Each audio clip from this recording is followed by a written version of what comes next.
ब्रह्मांड नायक करण अकरण सर्व समर्थ कारण करुण वृणालय नित्य शुद्ध सौरभ भव परम सर्वेश्वर जगदाधार जगदीश्वर जगन्नियंता बोध भावनम देवाधिदेव महादेव भगवान शंकर की महिमा अपार। जन्म जन्मांतर के जब प्राणियों के पुण्य उदित होते हैं तो भगवान की कृपा मिलती है और भगवान की सानिध्यता मिलती है, भगवत दर्शन होते हैं और भगवान की कथा मिलती है। जीव सत्ता भगवान शिव की सत्ता है, लेकिन वो जीव संसार के कुचक्र में फंसकर माया मोह प्रपंच आदि में फंसकर जो ब्राह्मी वृत्ति है संसार में परिणित होकर संसार में भ्रमण करती है। पुराणों की कथा भगवत सत्संग जीव को पुनः उस अपनी स्थिति की पहचान कराता है कि तुम कौन हो। अपने वास्तविक स्वरूप की जानकारी जो हम भूल जाते हैं इन पुराणों के माध्यम से, कथा सत्संग के माध्यम से अपने स्वरूप की जानकारी होती कि हम क्या हैं, हम इस धरती में क्या इसीलिए आए हैं कि प्रातः काल से सायं काल तक जब जानने लायक हो जाएं तो अपने कार्यों में लगे रहें। नहीं, भौतिक प्रपंच में फंसे रहें, माया मोह के कुचक्र में फंसे रहें नहीं।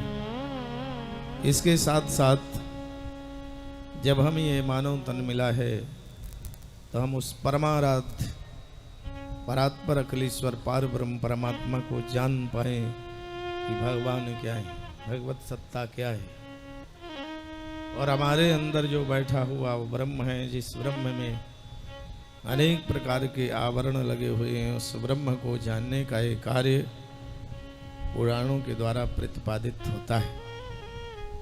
शिव तत्व अणोरणीयान महतो महीयान सारे जगत में व्याप्त,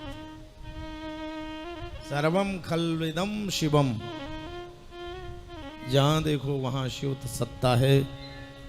लेकिन इसके बावजूद भी हम मंदिर में जाते हैं, कभी शमशान में जाते हैं तो वास्तविकता का क्षणार्ध पता लगता है, लेकिन फिर से जब अपने माया में आ जाते हैं तो शिव तत्व को, वो भगवत तत्व को, भगवत सत्ता को हम भूल जाते हैं। भगवत सत्ता हम आप पर स्थिर रहे वो कब हो?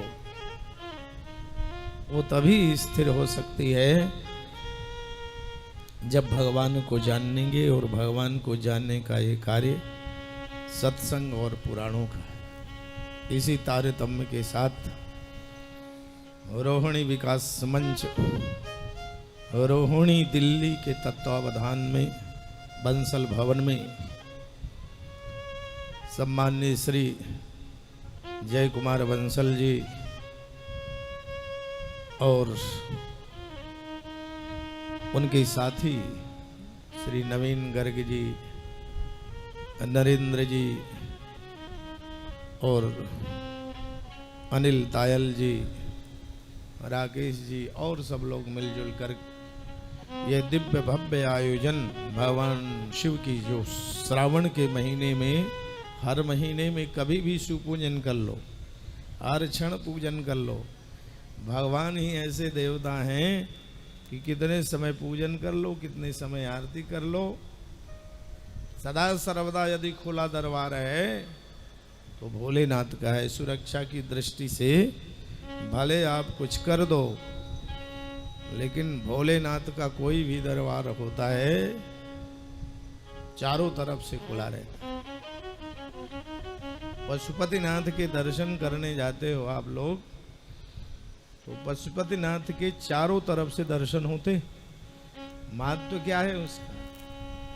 भगवान कहते हैं चारों दिशाओं के चारों दरवाजे मेरे खुले हैं, कहीं से आकर के दर्शन कर लो।